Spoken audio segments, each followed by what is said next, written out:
Saudara, oknum polisi di Gorontalo viral di media sosial setelah meminta jatah pada penambang ilegal. Video percakapan permintaan ini beredar luas. Terduga pelaku merupakan perwira di Polda Gorontalo. Nanti ketemu lagi, nggak enak yang sampai nggak seperti kau minta langsung. Ini adalah percakapan yang diduga seorang perwira Polda Gorontalo. Oknum perwira berpangkat AKBP tersebut meminta jatah pada penambang emas ilegal. Video ini diunggah korban yang merupakan seorang penambang emas. Korban bahkan bilang telah memberikan setoran hingga 150 juta rupiah untuk mengamankan alat berat di lokasi tambang miliknya.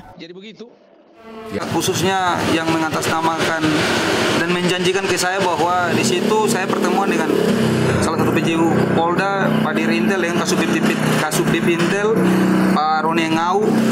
Dia menjanjikan untuk menemukan saya dengan Pak Dirkrimsus dan Kapolda.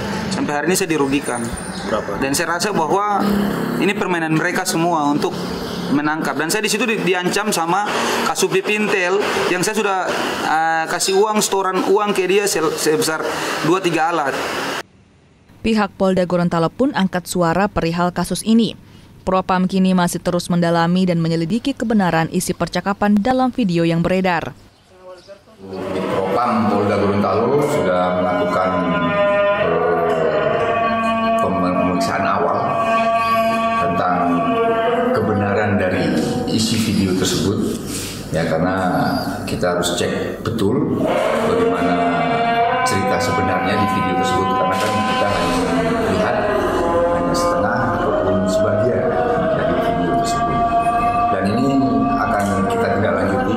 Nanti ketemu lagi, nggak enak yang sampai. Kasus perwira Polda Gorontalo yang meminta jatah pada pelaku tambang emas ilegal ini kini masih dalam tahap penyelidikan internal.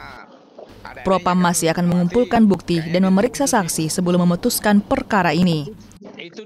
Kris Kamisma, Kompas TV Gorontalo.